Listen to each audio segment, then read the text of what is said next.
안녕하세요. 오늘 저희가 함께 살펴볼 자료는요, 순진함과 현실 인식의 중요성에 대한 글입니다. 보내주신 이 글을 바탕으로 순진함이라는 개념, 이걸 좀 깊이 파헤쳐 보려고 해요. 네, 순진함이라 흥미로운 주제네요. 그렇죠. 이번 탐구는 이 글에서 말하는 순진함이 과연 뭘까? 또 어떤 문제점을 가질 수 있을까? 그리고 이걸 좀 다르게 볼 수도 있을까? 뭐 이런 걸 알아보는 게 목표입니다. 네, 좋습니다. 어디 한번 자세히 들여다볼까요? 자, 이 개념 속으로 같이 한번 들어가 보시죠. 우선 이 글에서는 순진함을 뭐랄까 세상을 어린아이의 눈으로 보는 것 이런 타고난 단순함에 비유를 하더라고요. 아, 어린아이의 눈이요?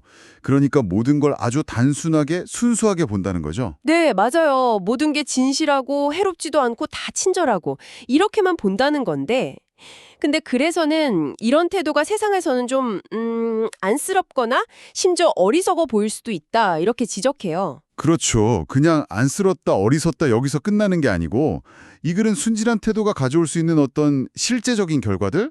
이걸 꽤 날카롭게 짚어내고 있거든요. 아, 실제적인 결과요? 어떤 건가요? 예를 들면 너무 순진한 의견을 막 드러내면 사람들이 좀 비웃거나 아니면 유치하다 이렇게 생각해서 진지한 대화에서는 아예 빼버릴 수 있다는 거죠. 아, 대화에서 배제된다. 네, 심지어는 좀 열등하게 취급받을 수도 있다. 뭐 이런 얘기까지 합니다. 와, 단순히 그냥 좀 순진하네 이 정도가 아니라 생각보다 좀 파장이 크네요. 그렇죠. 특히 이게 악의적인 사람들을 만났을 때 이때 이 순진함이 정말 큰 문제가 된다고 강조는 해요. 악의적인 사람들이요. 그건 또 어떤 식으로 문제가 되는 거죠?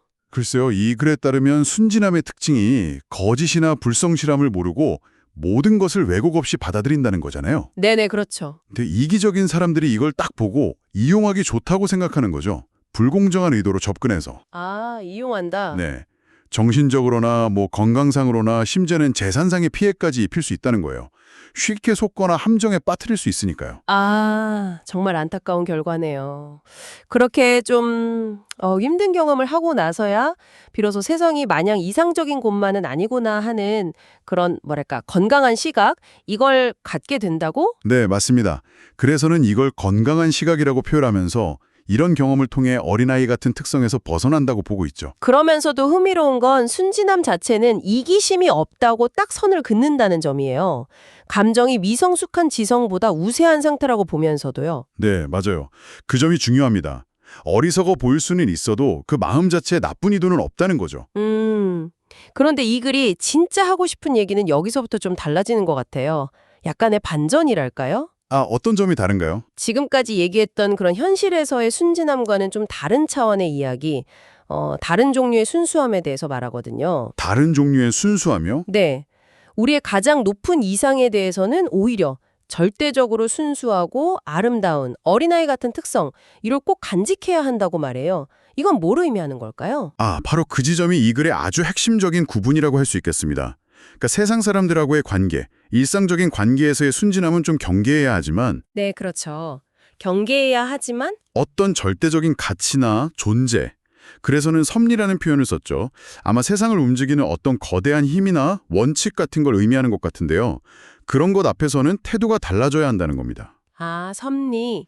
그러니까 뭐 우주의 질서나 어떤 신적인 계획, 뭐 그런 초월적인 개념 앞에서요.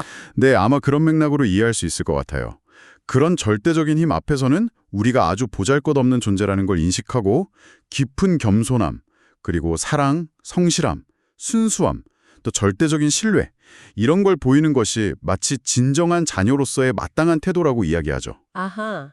그러니까 대상에 따라 순진함의 의미나 가치가 완전히 달라지는 거네요. 인간관계에서의 순진함은 약점이 될 수 있지만 어떤 숭고한 이상이나 절대적인 존재 앞에서는 그게 오히려 최고의 미덕이 될 수 있다는 거군요. 정확합니다. 맥락에 따라서 그 가치가 180도 달라지는 거죠. 와, 정말 흥미로운 관점인데요.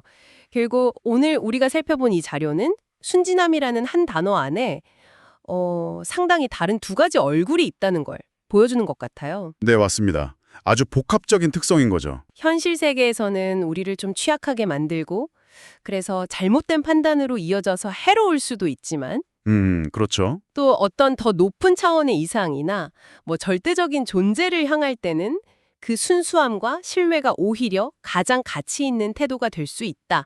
이런 이야기네요. 네, 바로 그렇습니다.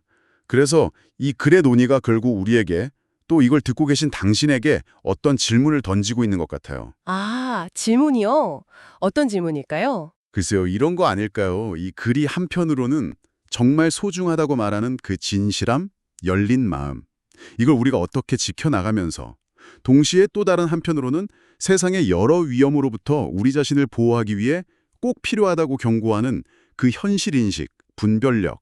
이 둘을 어떻게 조화시킬 수 있을까 하는 거죠. 아, 진실함과 분별력 사이의 균형.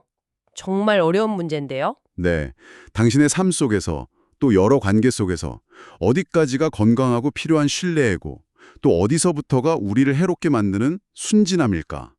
이런 것들 한 번쯤 깊이 생각해 볼 만한 질문이 아닌가 싶습니다. 네, 정말 곱씹어 볼 만한 아주 중요한 질문을 남겨주는 글이었습니다.